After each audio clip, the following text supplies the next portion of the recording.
longest floating boardwalk, supposedly. Oh, Jody wants to be part of the video today. Look at her. We're in Coeur d'Alene, Idaho. So we were by here a couple years ago when we were riding our bikes, but we rode on the Coeur d'Alene Trail, which is maybe 15 miles from here. So we did a loop and we rode kind of past here. So our truck was actually like maybe 100 miles away. We rode our bikes on this big loop 200 miles. And so we came close to this, but not close enough where we're going to, hey, let's ride our bikes over to Coeur d'Alene for a day. After riding 50 miles that day, we went as far as Harrison, Idaho, and then started heading back to the east. And then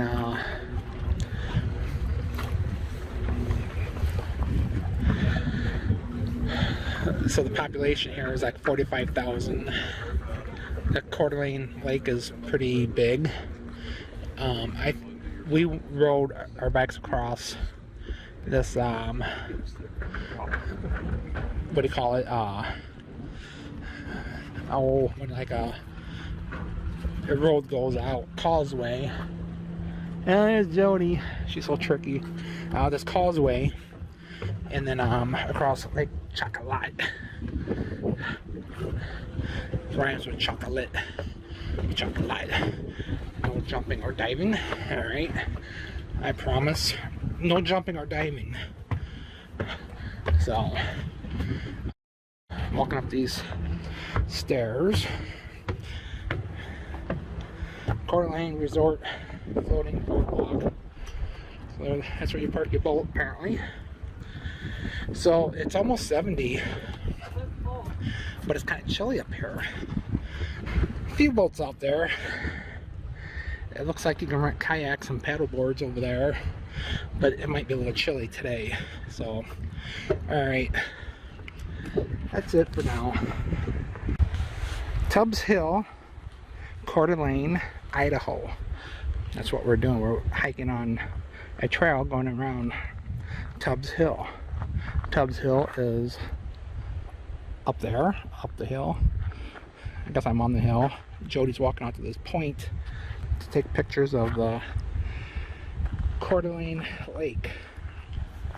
Coeur d'Alene is a French word given to the Native Americans that were here at the time. I think Coeur d'Alene means for all or something like that in French. I'm learning French going to Canada because all the signs are in French and English. So the Native Americans are the Coeur d'Alene tribe, which is a French word. So, and apparently they were pretty good at negotiating trading, the Native Americans. There's a little hidden beach down there. According to my travel buddy, there's a beach down there. There's a little hidden beach down there. Hidden beach.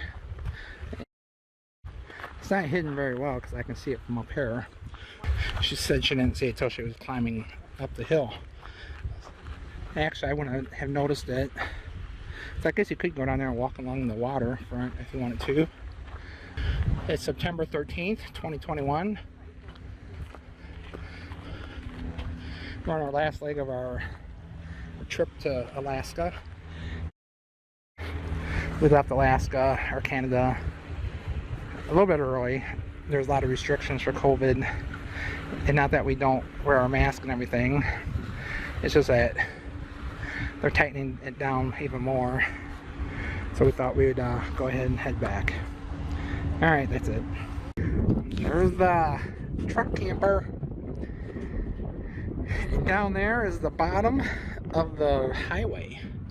So we're going to go down the old spiral highway. We're going to just spiral, whoa, there it is down there. It spirals around and goes around and around. And then we pop out down there in Lewistown. So we're in Idaho. It's called the Lewistown Hill. Automobile traffic made old steep wagon roads obsolete. Series are sharp. That cars go 20-30 miles an hour with good speed. 10-mile, 2,000-foot grade was designed. It was used in for no one in a hurry who went to see engineering something. Alright.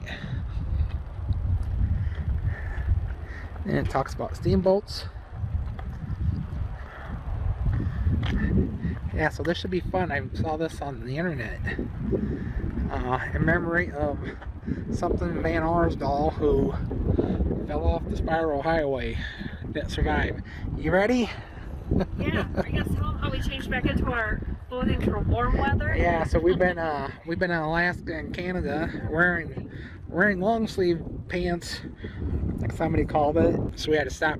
We're back in the 70s now, not the 1970s, but the 70s degrees.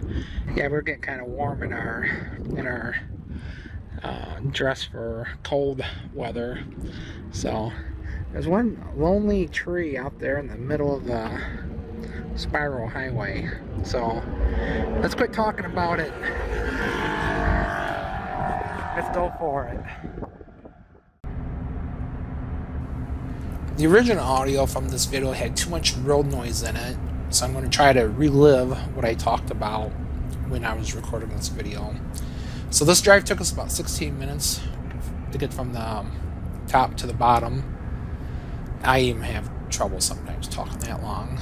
So I'm going to speed this up about triple or more. So I hope nobody gets dizzy and throws up.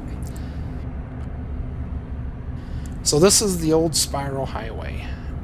I'm not really sure if there's a new spiral highway. I guess I could have Googled that before I started talking about it, since I'm doing this voiceover later, but I don't have time for that. So this is a twisty road. It has over 60 curves, according to the locals.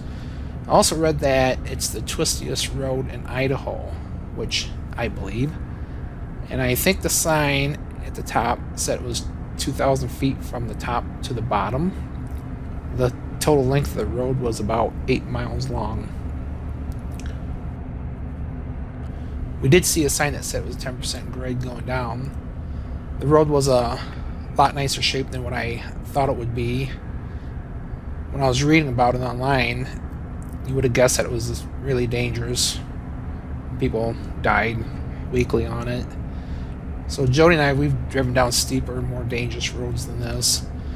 Probably the worst ones, or the best ones, depending on how you want to look at it, were gravel ones.